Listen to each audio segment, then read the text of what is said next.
Again, I'll start with your basic introduction. So, your journey so far, like what exactly you have done and how exactly you started and all.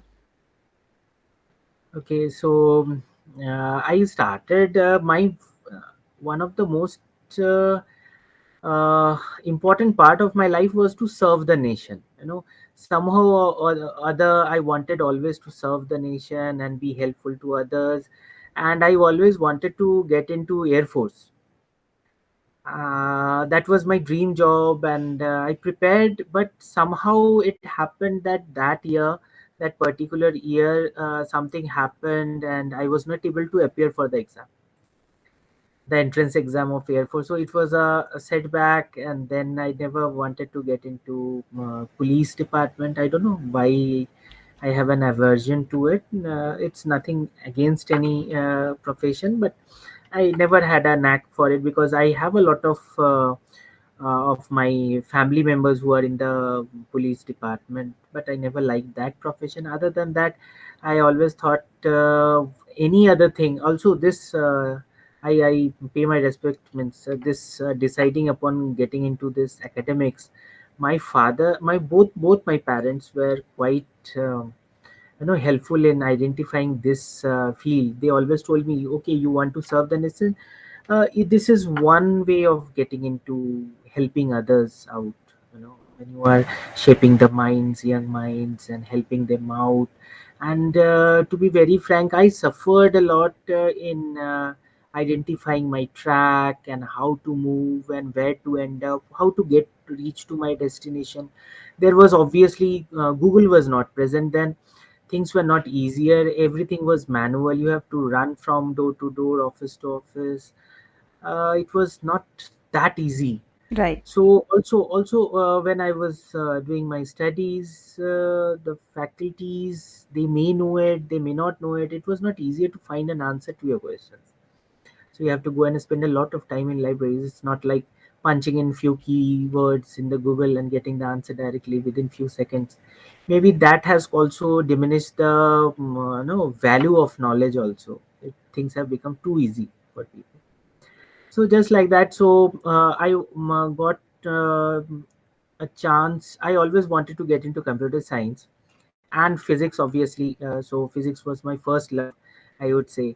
So once I was not able to get into IITs, so I thought I will do a proper uh, general course of physics. I will go into my first love and do physics. So I got into physics in BSc. Then I did my MSc with a specialization in electronics. After that, I was looking for a chance to go outside and do my PhD in physics. I wanted to get into radio physics or astronomy. Don't confuse it with astrology. It's astronomy. I wanted to. That's mathematics, and it was wonderful field. So suddenly, this came up that I was invited to get into MTech in petroinformatics, that is IT application in petroleum sector. And I thought, okay, fine, I'm getting a scholarship and all those things, so maybe it's a easier option out, because there was a lot of paperwork to be done and it was taking a lot of time to actually process and identify, and it was costly at that time, and getting a loan to go outside was also very challenging at that point of time when I was growing. Things have Government has enabled us today a lot, students, and I see all my students, many of my students going outside. Incidentally, yesterday was Teachers' Day, and many of my students who are abroad were calling me from Spain, from Germany, from UK, from USA. I had a wonderful day yesterday. It was lively. I was really felt wonderful yesterday. So I was trying, and there was lot. So I got into MTech. I did my MTech, and after that, as I was in the petroleum sector IT, I got into Planman Technologies campus selection. I was the topper. I was the silver medalist. So I got into the from campus selection to the industry. But again, that inside me, that thing was telling that no, this is not I'm not here to earn a lot of money and get into a corporate field, because then once you get into a corporate field, you become too maybe non-human. Don't quote me in a wrong sense, but it's too mechanical, too robotic, too routine wise. And it's not like they don't have challenges. I have so many of my students, I have so many of my colleagues, I have so many of my relatives who are in corporate and good positions they are. But I wanted to do more than that, just earning money. So I got a chance. Then I was talking to our former VC of University of Petroleum, Dr. Parag Diwan. I'm still in touch with him. Off and on, we do a collaborative work together. So I was talking to him, and he said, "Okay, fine, come to us. I get into PhD." So I just within 2 days I resigned, and there was a ruckus about that. How can you leave in today? So I still remember, it was 17th of August. It was means the interaction happened 13th of August 2009 with our VC, and I joined 17th August. So I traveled on 15th August from Delhi. I was working in Delhi, and from there I traveled to Dehradun and joined in 2009, 17th August 2009. I can never forget that day. And then, since then, no, I don't know why and how this valley is such a wonderful place. And this academics has given me so much of love, affection, family, extended family. So that's how I started. So I came back and joined as a DRF, and I started working on research, published papers, completed my PhD, joined as a full-time faculty. Now I'm still there. That's So that's that's been my journey, and maybe my motto and my motivation, objective. Most probably you wouldn't be taking my interview. I was if I was a junior geologist still now, or maybe a geologist now, a senior geologist, or a team leader. Maybe not. no, no, no, that's not an issue because, right now we can't decide that thing because, इस तरीके से we can't decide कि अगर ऐसा होता तो I will not be doing this और ऐसा होता तो I will not be doing this because situations are different when Quite you are doing different. Quite different. I told you the main passion was to come and do some work to help out others. And obviously, my parents always used to tell me ki academics is one place you would be able to help out a lot of people. So maybe that is one of the inner reason which always drove me towards this profession.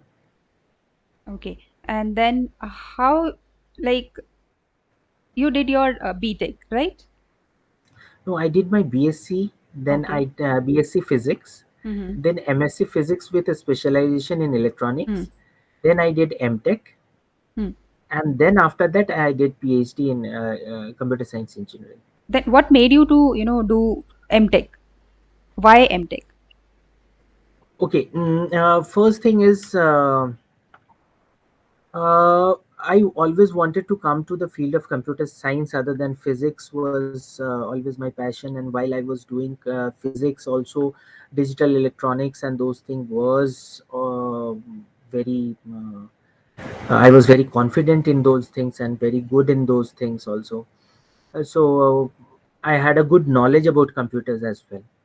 So I was looking for a job, and while I was looking for a job, this was a good alternative at that point of time. You would understand a person, guy with 23, 24 years of age, and nobody to guide or tell which path to take, and suddenly something comes and somebody tells you that if you do this, you will get a wonderful job.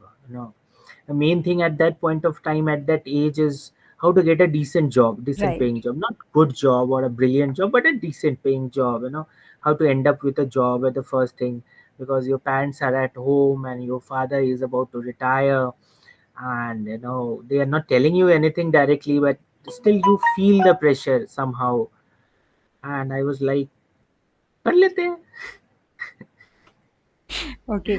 And after completing your MTech, because you said that you were interested in doing your, studies related research. to I computer also yes. science and all. Mm. But after doing MTech, then like why you did not, decide to go into the industry related to computer science, doing jobs related to computer science and all, or No, if you have. I joined the industry as a Mhm. computer science engineer. Okay, My designation was junior geologist. I was handling data for the geological okay, data for the company. Fine. okay, okay, I was not, my designation was junior geologist, but geological work was not my job okay. It or was profile. related to computer. My job description was computer science, data engineering, and data processing. Rather, data pre-processing, data handling, data integration. That was my job. I was working on some top of the line softwares which are being used in geological field and oil and gas field. So actually, I was handling well data. Hmm. So oil wells do seismic survey and different other surveys, electric log and caliper log. So these kind of data I used to handle every day. So that was my job. I was not doing any kind of field job of a geologist. Okay, okay, okay, okay.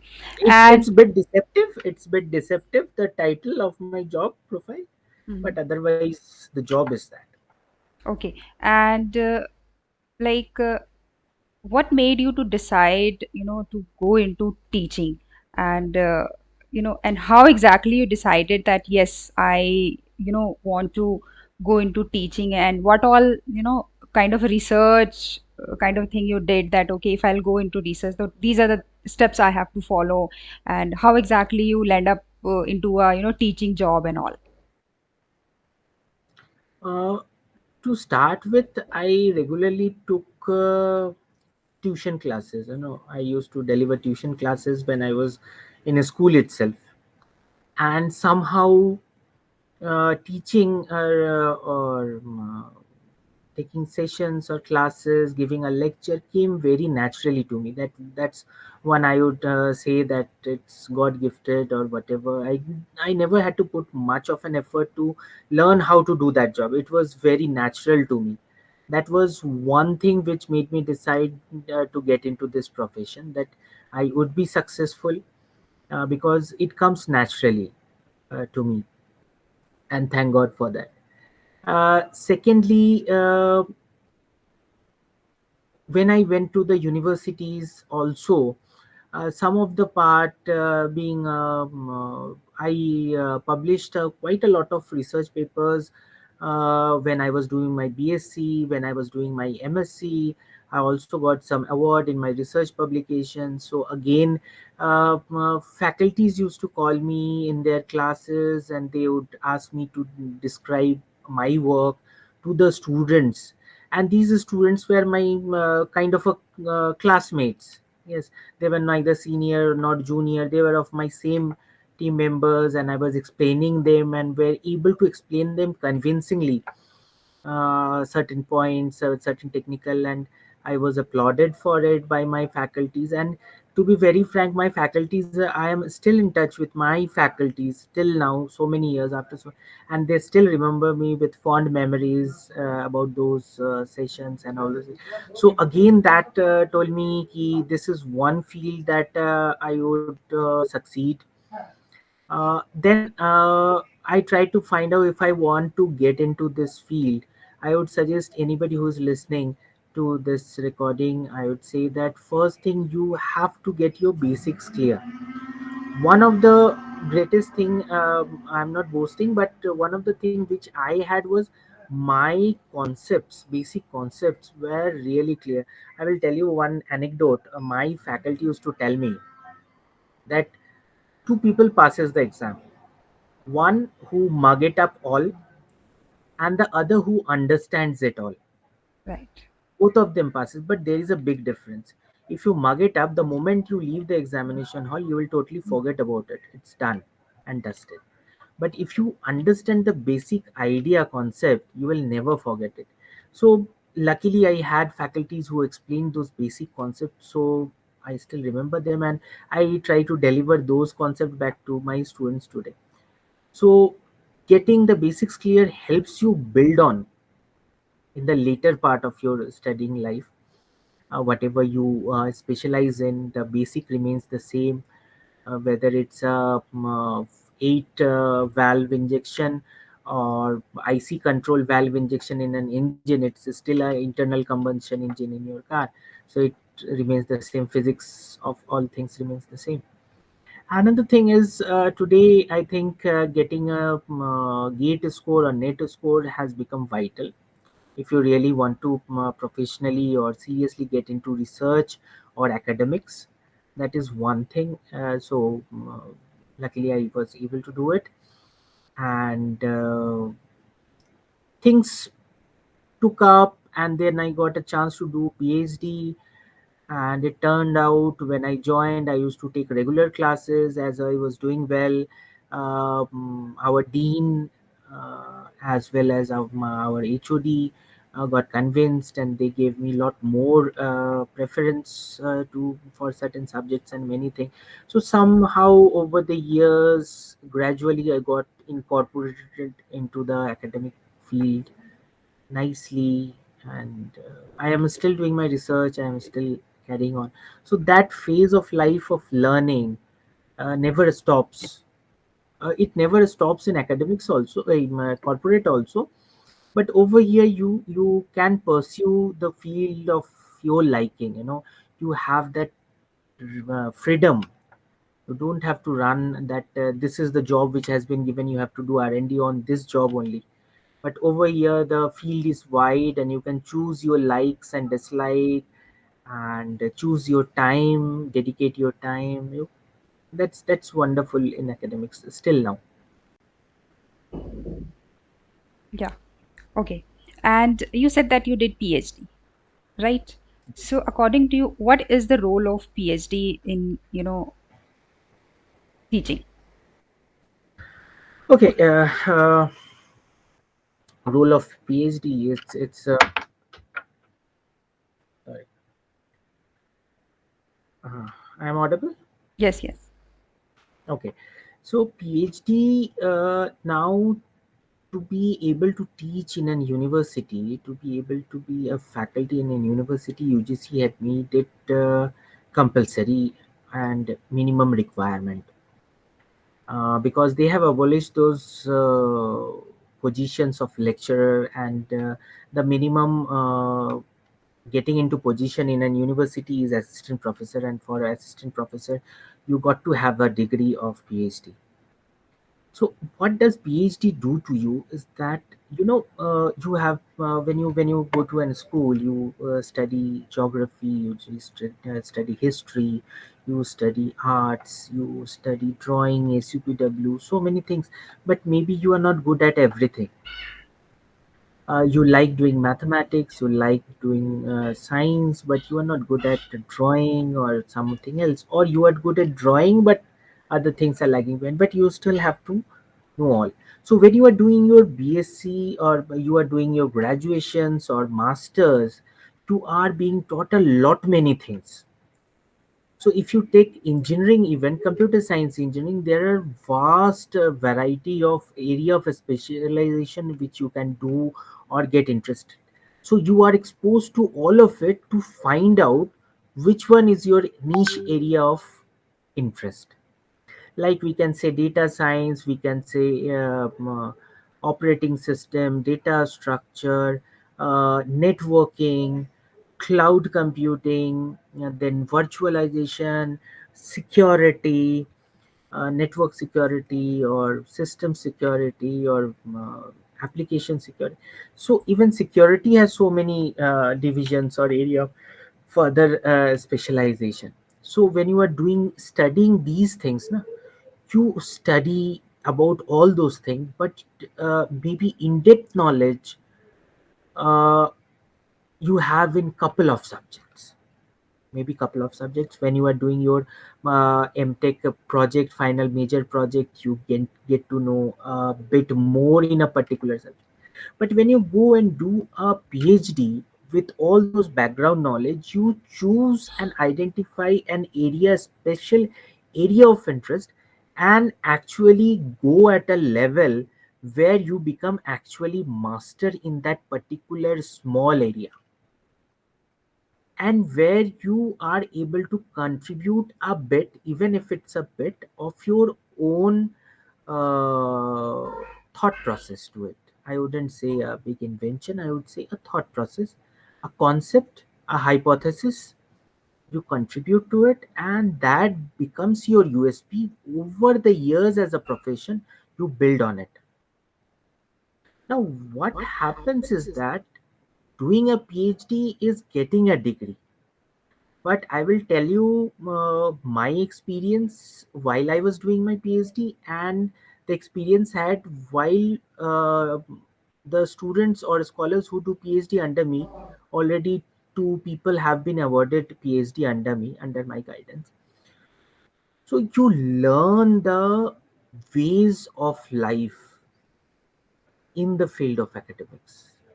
You know how, what is research. In PhD you don't invent anything. In PhD you try to fathom the depth that what is research actually, and that makes you deliver the same concepts what you have read in the book in a different way to the student.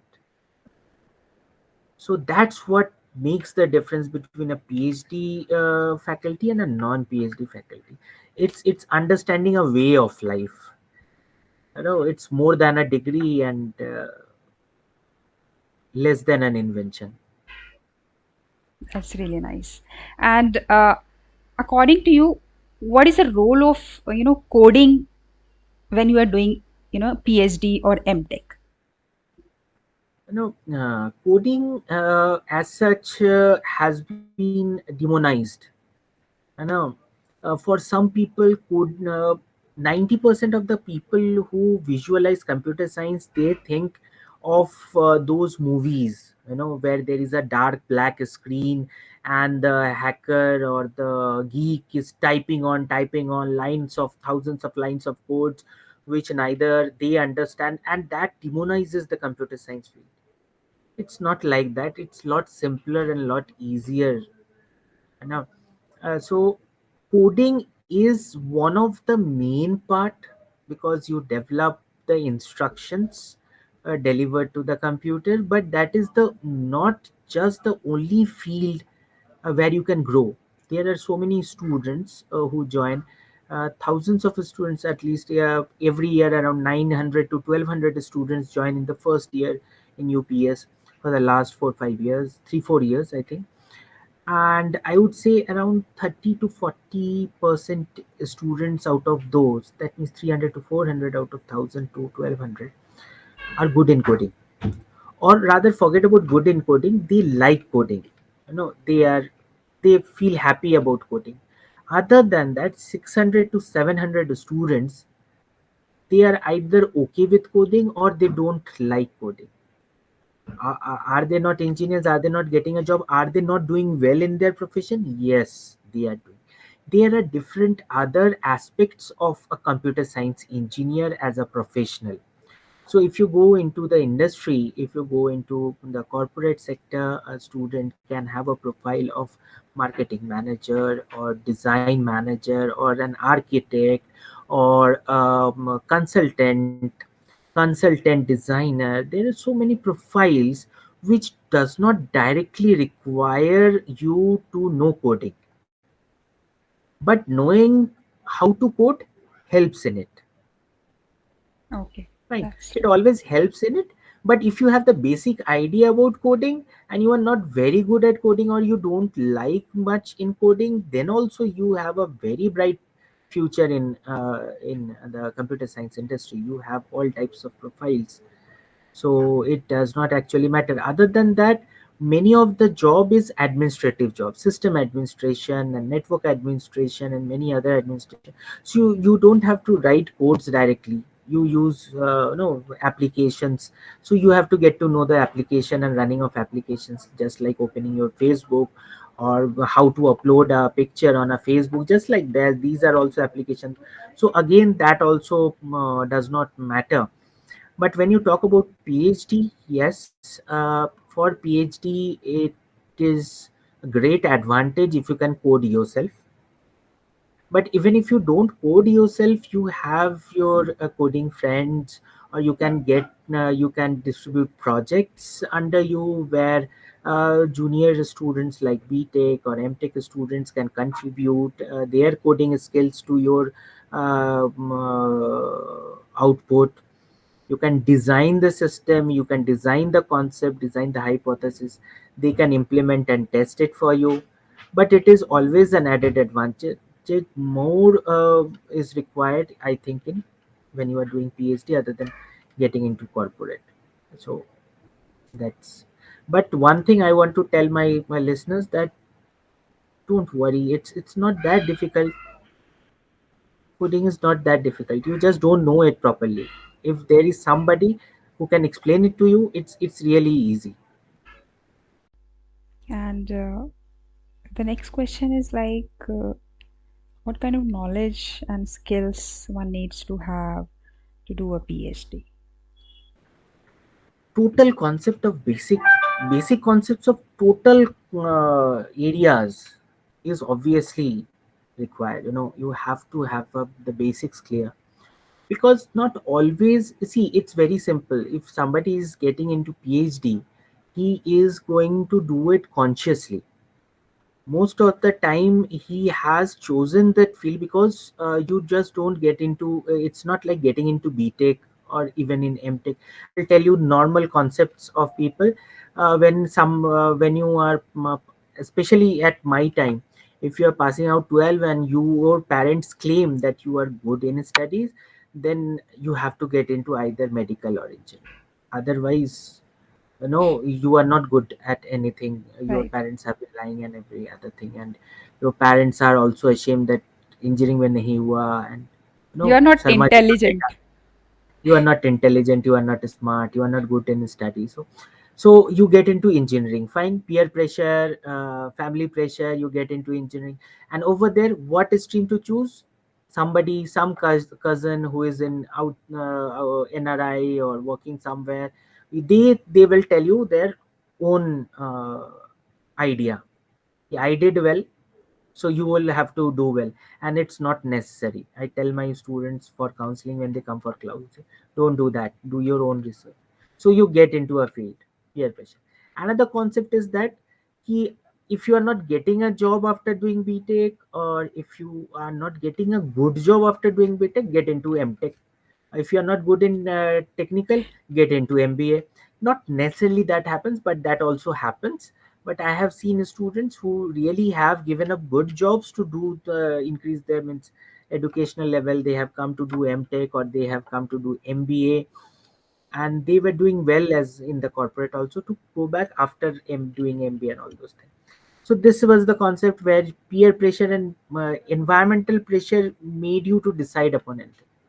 But in case of PhD, nobody asks you to suggest you to do PhD. You do it under your own violation. And when you do that, you obviously know well what you are doing and where you stand, what you can do, what you will be able to do. You have already grown out of those teenagers and early 20s. You are now 25, 27, and there is also pressure from the family for different other aspects of family life.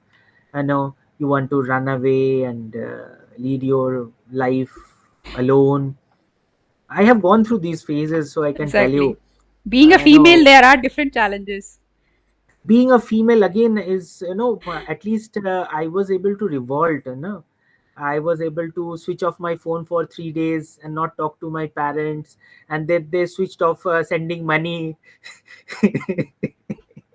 So I have to switch on my phone and talk to them again. So it all happens, but yes, being a girl, I would say the challenge is more. And I see my colleagues, female colleagues, they are really doing really well, and their family supporting them, their husbands, their parents supporting them Right. to do their PhD and follow their pursue their. So the way I saw as I was growing up, and nowadays things have changed for the better, that I would certainly say. Even it's for means for the girls also. Girls, I have seen my girl classmates suffer because of parental pressure, or their in-laws pressure, they give up their professional life. But I see my colleagues being supported by their in-laws, being supported by their husbands and their parents. So that's good, that's good. So after all those things, you know where you are going, so you know what you require to know.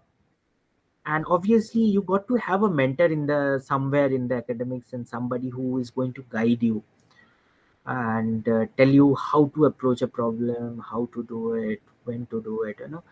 And I would personally say that there is no age limit to do PhD. I have one of my first scholar. He uh, he's both uh, the means one daughter and son, both of them were doing engineering. So he was very senior to me, and he did PhD under me. He was my first scholar. Now I have a scholar whose son is in LTI, I think, you know, and working in LTI in Bangalore. No, no, not Bangalore. He is in Mumbai, and maybe he is going to get married in a couple of years. And his father is doing PhD under me. So age is never a factor in PhD, and there is nothing intimidating into getting into PhD. But it's a tough, very tough, and you have to dedicate and take the pain of doing that thing. So I have seen people giving up, discarding, and you know, after taking a conscious decision of getting into it, they have backed out. So you need what is needed is more than the basic knowledge, is motivation, and obviously the objective you want to achieve and how badly you want to achieve it.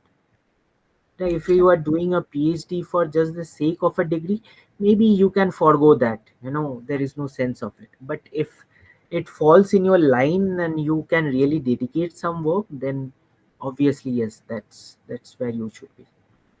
Okay. And according to you, like, what is the role of a teacher, a guide, mentor, or a counselor in students' life? As a PhD or as a, because each As of a the teacher, phases. as a teacher, as a teacher. Okay, you know, nobody has seen God. Nobody has seen God, but the God we all have seen is your parents, our parents, mom and dad. They are the actual living gods. But other than that, in all your friend and family, if somebody is happy about your success, it's your guide, it's your mentor. They genuinely become happy when you succeed, and that is how I have to describe a mentor. You know, when you are away from your home, this is the same thing my students were telling me yesterday. When you are away from home, the parent you see is the mentor, is the counselor, is the faculty. You know, I have so many students have passed through my hand. Maybe I was not able to bond with everybody, you know.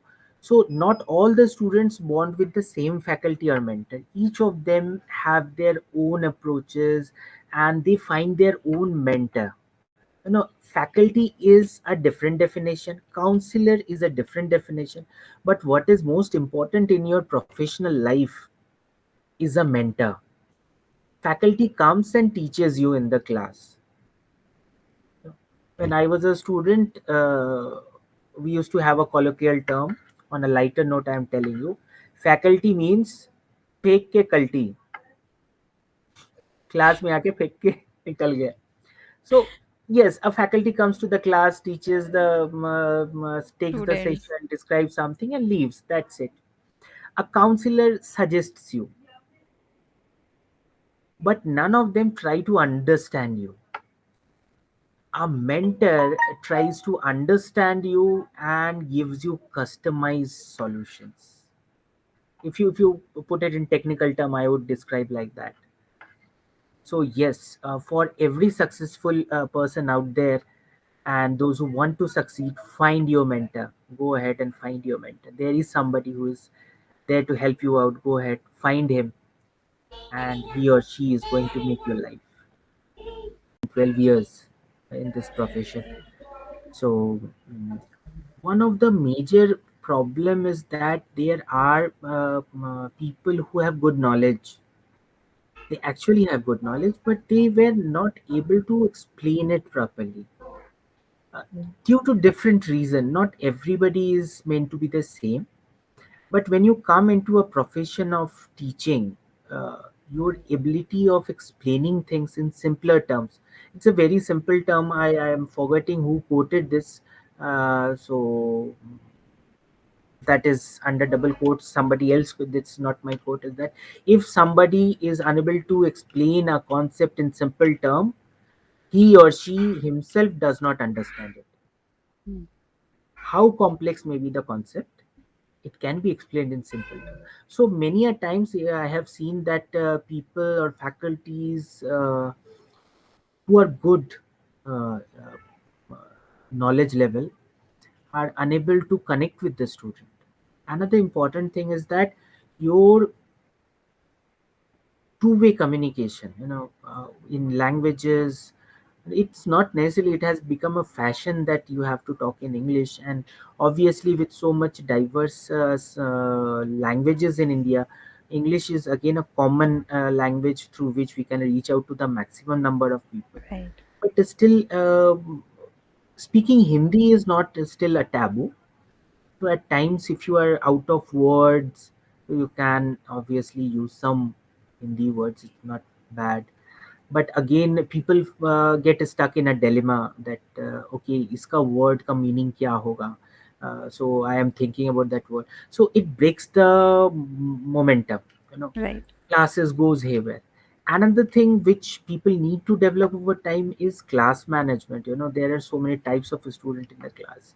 Some people are interested in studying, some people are there to create a ruckus, some people are like, okay, already bored, yesterday we had a party and we are there for the. So you got to reach out to each of them, and each of them answers to a different appeal, and each of them have to be called out somehow. And whoever is successfully teaching out there, they have their own way of doing it. Obviously, I have my own way, Right. but there are very good faculties who does it a lot better than me, and they have a way of connecting to the student. So that is again a big challenge. The larger the group of class students, the bigger the challenge. And with this online classes coming in, this has become a nightmare for everybody. If they shut it out and block themselves, you are unable to reach out to them. So that's again a big challenge, and we don't have a immediate solution for that. But otherwise, classroom teaching is that uh, baseline is just a basic concept or good knowledge about a topic does not makes you a good teacher or a faculty. So you have to put in a lot more effort in communicating and reaching out and connecting with the student, which matters more than knowing the concepts. So that, I think, needs to be inculcated somewhere down the line. Okay. And when we talk about a teacher, we also say that patience is the kind of a thing that you need to have as a teacher. So, according to you, how important patience is? That's really, you have put the finger on the dot. Yeah, you require a lot of patience, self control, anger management. you know uh, when we were kids, it was very easy. Our teachers used to reach out to us and slap us and beat us and make us murga and all those things. They would give any type of punishment, and you cannot do that today. Especially with grown up kids. Yes. Right. And grown up kids have their own way of disturbing you or irritating you, and there are so many things. So yes, patience, patience, and patience. You need unlimited amount of patience. you need a lot self control. You got to do meditation, you got to do meditation, and someday or the other you are going to have a nervous breakdown. I have seen incidents happening where the faculty, who out of his or her normal behavior has gone out of the way, and they have exploded in, because, to be very frank, when I was a student and I was doing my graduation, I might have been a lot more naughtier than these kids. Nowadays kids are utna, the energy is lesser than we used to have when we were doing our graduation. But yes, they have their own way of making your life hell. So somehow you got to, reach out to them properly and make friends with them. Try to understand their problem, and once you understand their problem and make friends, then you can slap them also, and they will be happy about that. And they will, 5 years down the line, they will come back, phone call you and say, आपने थप्पड़ मारा था तभी मैं आज यहाँ तक पहुंचा. Right. They So will say that is the thank you. relation you got to, yes, that is the relation you got to first make with them, and Right. that takes time and patience. Right. Right. And like, what are the good things about your profession? And what is that one thing that you love the most about your profession, being a teacher, being a professor in a private college? One of the thing which really attracts me is that interaction with so many students. They come from different backgrounds, they have so many family problems, they have a monetary problem. They had, recently I was talking to a student, he came back and broke down because his family environment is not, very abusive, and many other things. So there are students who come and share their stories of hardship and how they fought, were able to. I will tell you, there was a girl who came and told that my father was arrested because of a false allegation, and my mother was hospitalized. I was the senior kid, and no, none of my family members came for her. I ran to court, I ran to hospital, and how she fought, and now she is really doing wonderfully well in a very good company. So these stories and these interactions with the students, when they open up, when they confide, and when they ask for help, and you counsel them, you talk to them, you feel a kind of achievement that, okay, fine, maybe it's a very little drop, but maybe by speaking, maybe by helping them out mentally or counseling them, you are able to help out some people somewhere. Most of the time I feel that you don't even have to tell them the answer, they know that answer, they just want somebody to listen and be sympathetic to them, and be attentive. If you could do that, that's one thing. I feel that, और तो बहुत कुछ नहीं कर पाया मैं, but maybe this is one way I am helping people out. I do a lot of counseling, and I have counseled students who suddenly got depressed. I recognized that scenario or uh, situation, and took identified him or her, or took them to the doctor. We have a resident counselor as well as a psychotherapist. So identifying these students, they could break down or do something which should not be done, you feel happy at the end of the day. Sense of No, satisfaction. maybe you saved, when you are helping some student, you are not just helping that one kid, you are helping, or you are enabling not just him or her, you are enabling his or her family members, his parents. If something bad happens to that kid, I can't imagine what the parents goes through. you know it puts shivers down my spine, that thinking about how the parents would hear that news. Not only that, you are also helping the next generation, and if you could give one small bit of good advice and they follow that, the next generation, you are doing nation building. Right, So that's I think that amazing. is one thing I can which I can forgo any other thing, every other thing, but this is one thing I would love to come back again and again to the campus and deliver my lectures and interact with the students. What are the challenges you faced in your teaching career, and how exactly you handled those challenges?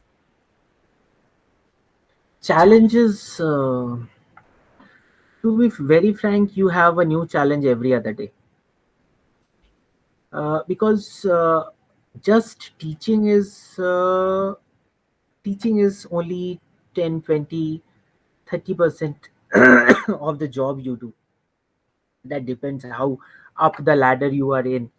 So from 5 to 10% to 30 to 40%. 30, nobody does 50% of the job for just teaching. No, it's 30 to 40% teaching is there. Other than that, there is a lot many official jobs, designing of curriculum, designing of syllabus. Then there is a lot many administrative issues, and obviously disciplinary issues which crops up now and then. You have to handle those things. So these all keeps you up, all engaged, all over the day, all over the week, even sometimes in the weekends also you are kept busy. So challenges are many, coming up with solutions. Suddenly somebody would come up with a god knows what type of questions, and for that you have to go and ask around and find out the solution. We have started a concept called mentorship. So at the first year, 20 of the students are assigned to me, and so whatever problem for whatever department they have, they would come to me.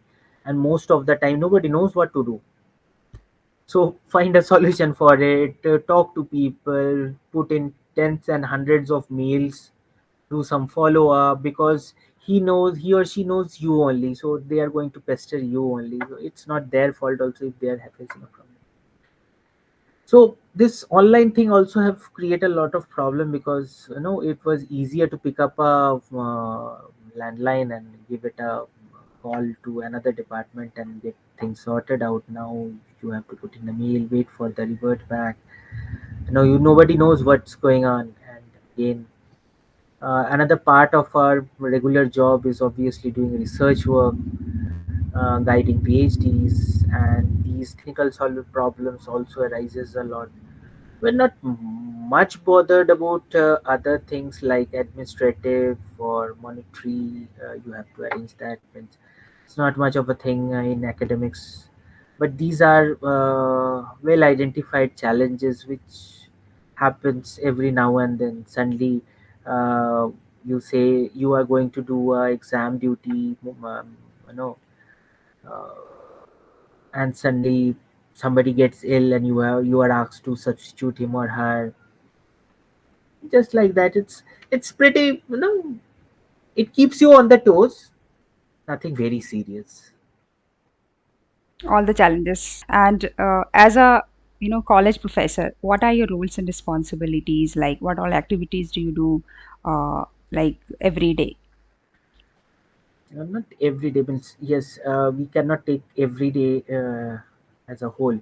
Okay. uh, it's all, no, it's a bunch, it's semester wise, we would say, rather better. So as a faculty I would be taking sessions or classes. I do deliver expert lecture to the industry.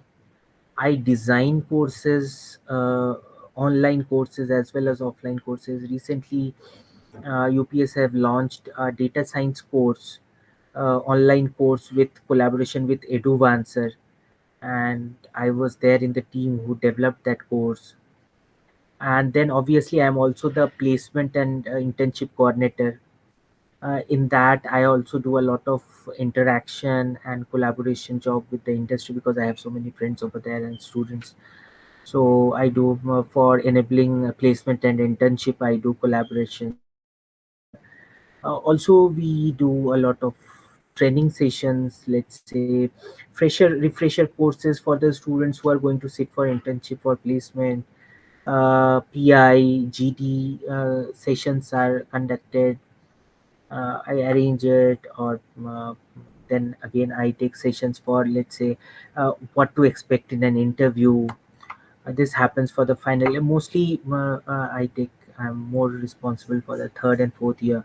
Hardly able to give time to first and second year. So then again, there are research scholars who collaborate, who do work. I have colleagues outside UPS who do collaborative research work with me to publish papers. We are expected to publish our research work as well as our scholars do their PhD work. So designing their work or helping them out with their concepts or publishing papers. We also do a lot of things like um, conduct MIDAS and conferences, international conferences. I do actively participate in it. And then again, I am mostly called in for marketing. So I have to visit many places in Rajasthan, Gujarat, many other places to talk to new students, prospective students, explain it to them our concept and design. Nowadays, it has been a bit easier because I have been doing for the last 1 year online. Before the second wave started, I went to Shikar, Rajasthan. That was again a good visit. So these things happens, and then again, sometimes my external faculty was in government of India. So he asked me for help in some government project, and I would collaborate and contribute to that also. So normally, this is the things I personally is involved. Okay. And like, what kind of career path, one needs to follow to have a successful, career in teaching? Process, what kind of process So they have to first, follow? obviously, you have to get the basic degree, and it's always a added advantage nowadays. It requires you to be at least first division throughout. It's made mandatory that you have a throughout first division. Means you stand out a bit somehow academically, good record, as well as you obviously have to do masters. I will go for the first way. Second way I will come later on. So you do your masters, and then obviously you get your net score or gate score and get into PhD. And while doing PhD, you also gain a lot of experience in teaching and all those things. And then you get into academics field formally. Another way of getting how people are, we hire industry experts, who have done exemplary work or have a very good track record in the industry, and they want to switch. So for them, this government has their own loose better regulations, where they don't require to have a PhD when they join, but they can gain that PhD, and they should be getting their PhD while working. They have got to register somehow. So they don't, if they are a BTech or a you know done their technology or engineering BE or BTech, coming into computer science, or maybe graduate, and they have 5, 10, 15 years of experience in the industry, they don't have to do their masters. They are not compulsorily required to do their masters. They can get into over here and get themselves registered, and within 5 to 7 years, I think, I am not very sure about the regulation. So they can get their PhD done, but they got to get registered and do their PhD. So that is two ways of getting into the academics field if you want to come whenever you decide. PhD is one key you require to open the gates into academic and higher education universities. Okay, that's really nice. Uh, Finally, one line to your, almost 9 years of career in, academics. How exactly you will No, no, be? now it's 12. Now it's It's 12. 12. Okay, I 12 years. okay. So 12 years 12 of years. career in teaching or academics. So how will you describe that in one line?